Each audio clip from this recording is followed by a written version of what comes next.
म्यानमारत সংখ্যালঘু মুছলমানৰ বিৰুদ্ধে হিংসা অব্যাহত বাংলাদেশলৈ পলায়ন ৭৫,০০০ ৰোহিংগা म्यानमाৰৰ সংখ্যালঘু ৰোহিংগা মুছলমানৰ বিৰুদ্ধে অব্যাহত থকা হিংসাৰ পৰিণতিত এতিয়ালৈকে এইটো সম্প্ৰদায়ৰ ৭৫,০০০ লোক চুবুৰীয়া বাংলাদেশলৈ পলায়ন কৰিছে ৰাষ্ট্ৰসংঘৰ মানৱ অধিকাৰ সংস্থা আঞ্চলিক মুখপাত্ৰ ভিভিয়ান টানে ৩ ছেপ্টেম্বৰ তাৰিখে সদৰি কৰা মতে ২৫ আগষ্টত म्यानमाৰৰ ৰাখাইন ৰাজ্যত আৰম্ভ হোৱা হিংসাৰ পৰিণতিত ৭৫,০০০ ৰোহিংগাই বাংলাদেশলৈ পলায়ন কৰিছে প্ৰত্যেক দিনাই বাংলাদেশলৈ পলায়ন কৰা ৰোহিংগাৰ সংখ্যা ১,০০০তকৈও অধিক বাংলাদেশৰ সাহায্য শিবিৰসমূহত ৰোহিংগাৰ সংখ্যা ব্যাপক হাৰত বৃদ্ধি পাইছে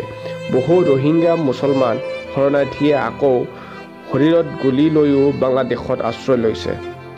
म्यानमाৰৰ সেনা আৰু আৰক্ষীয়ে চলাই অহা নিৰ্যাতনৰ পৰিপ্ৰেক্ষিতত ৰাখাইন ৰাজ্যত কমেও ১১০ জন ৰোহিংগাৰ ইতিমধ্যে মৃত্যু হৈছে